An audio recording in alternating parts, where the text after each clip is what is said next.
Hi everyone, welcome. In this lecture, we are going to learn about Cubism. This is an introduction to Cubism.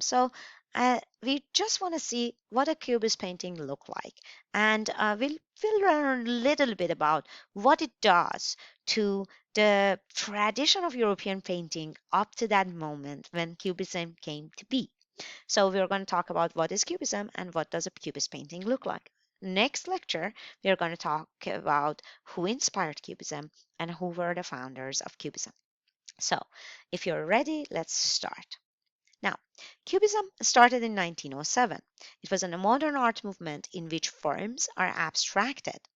And Cubism is a backlash to the Impressionist period in which there is more of an emphasis of light and color, as Impressionist painters are trying to depict this passing of time through depiction of light and how the world and light actually affect their eyes. It's a very retinal way of looking at the world and painting the world with Impressionism. If you remember, this was from our lecture from 2 weeks ago about Impressionism and how they are really, the artists are trying to record what their eyes see. Now, converting the represented forms into the essential geometric shapes, the cube, the sphere, the cylinder, and the cone, and objects seen from various points of views could be reconstructed using particular separated views which overlapped and intersected. That's how a cubist painting looked. And since color supposedly interfered in purely intellectual perception of the form, the cubist palette was restricted to a narrow, almost monochromatic scale and dominated by grays and browns. There are, of course, most of the works that Cubist paintings in the early years of Cubism, from 1907 to 1912 did, are very monotonous. They're all oil, and there is really, you see that they're if you look at Cubist paintings over and over, you think this is boring, it's all grays, but they're really visual puzzles. And think of this basic practice of seeing basic forms in all things possible, and keep this in mind, because when we talk about who inspired Cubism, we are going to talk about Cezanne, who was a post-impressionist artist himself, and he's the one who said every form in nature can be translated into simple geometric shapes. And that revolutionized not only painting, but also how we teach art today in our art classes. Now, the look of a Cubist painting, here we have two examples by one of the founders of Cubism, Pablo Picasso, one of, not the only one, Pablo Picasso. And one is showing you on the top, we have girl with a mandolin, and on the bottom, we have a still life with chair caning. Both of these works are Cubist paintings. One of them are earlier Cubist painting, which we consider analytical Cubism, and the other one is a little bit later, couple of years. Remember, we are in 20th century, and in 20th century, every 7 years we have a new art movement. So this is very important to talk about when we talk about it a little bit later. It's really a couple of years later only, like not centuries, not 50 years. So the look of a cubist painting, let's concentrate on the girl with with a mandolin, is fragmented and broken down, as if an artist was making an artwork on a glass, and this artwork was very, very crispy clear, where everything was good, and suddenly the glass shattered, and you are looking at that fragmented image. The reason the work is fragmented, looking fragmented, is because there is multiplicity of point of view, meaning the artist doesn't have a fixed position in front of the subject matter of the work.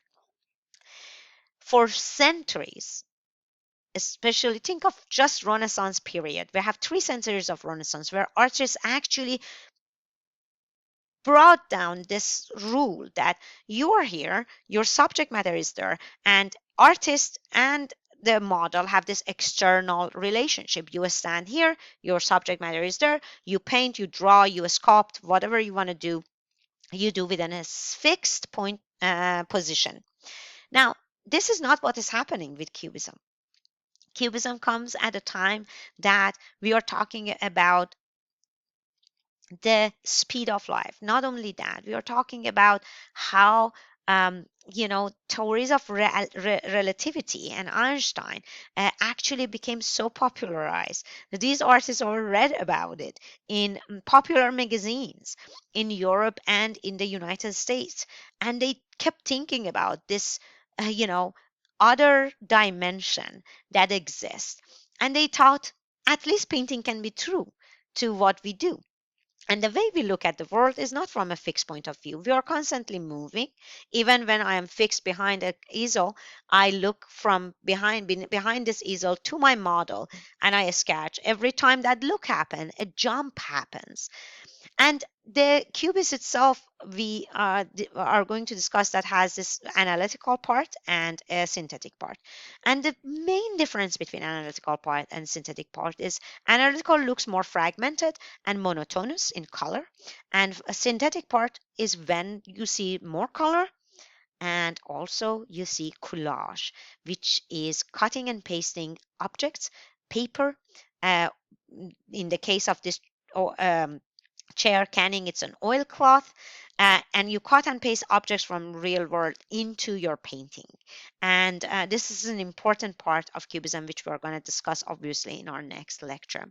Now, we keep thinking about and talking about that fixed point of view that Renaissance art brought. Remember, the achievement of Renaissance painting was the reinvention of the laws of linear perspective, and for putting this laws into a formula for artists. So since the Renaissance in the 15th century, European artists had aimed to create the illusion of three-dimensional space in their drawings and paintings. They wanted the experience of looking at a painting to be like looking through a window onto a real landscape, real world, real interiors, real people, real objects. So that's very important. And of course, they put it into that formula that the if you ask what is the principle of linear perspective, the principle of linear perspective is this: objects get away from you, they appear to be smaller and they become less clear. And objects that are closer to you, they appear to be more clear and larger. And it wasn't just perspective and linear perspective that the artist used in order to give you the illusion of three-dimensionality or illusion of depth on the two-dimensional surface. There are other techniques, and one of the most important one, in addition to linear perspective, is the tonal gradations. The artists are using tonal gradations. So perspective involves making things look bigger and clearer when they're closer, and smaller and less clear when they are further away. By doing this, you can create an illusion of a space, and you do this based on this simple formula. There's a imaginary line, we call it horizon line. There's an imaginary vanishing point, that all the orthogonal lines that come from your picture frame actually land in it and vanish. And of course, uh, there is this amazing lines of visual rays that actually tells you how much things get smaller as they go further up, how much this lamppost or electricity posts are actually going to be smaller, so things don't look wobbly. This formula was very important for Renaissance artists. And of course, the second part of it is tonality and creating shading and lighting. And you can see that here in this amazing landscape.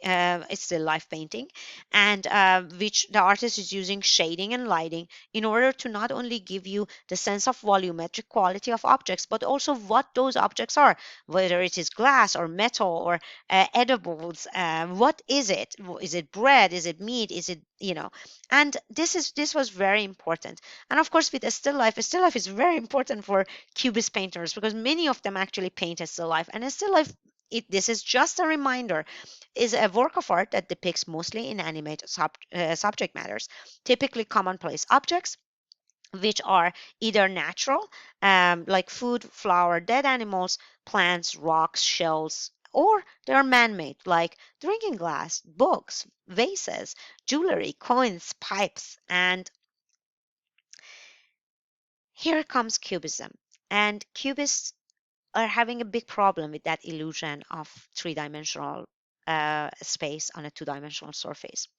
The cubists felt that this type of illusion is a trickery, and does not give a real experience of the object and does not actually record a real experience of object, does not convey a real experience of object. Their aim was to show things as they really are, not just to show what they look like. They felt that they could give the viewer a more accurate understanding of an object, landscape, or person by showing it from different angles or viewpoints. So they use flat geometric shapes to represent the different sides and angles of the objects. By doing this, they could suggest three-dimensional qualities and a structure without using techniques such as perspective and shading, although they are using shading and they are using their understanding of that geometric shapes that we discussed in the beginning. So until the next time, I will tell you guys to go to your discussion and you're comparing a Fauvist painting, which we learned from our last lecture, with a Cubist painting. And it is an observation that you are going to use just your eyes. You don't need to know much of a history. And you're going to just describe and tell me how they look different. And our next lecture will be about a little bit more about who inspired Cubism. And I'm going to end this lecture by showing you Paul Cezanne. Hint, hint. Have a good rest of your day and until the next lecture. Bye.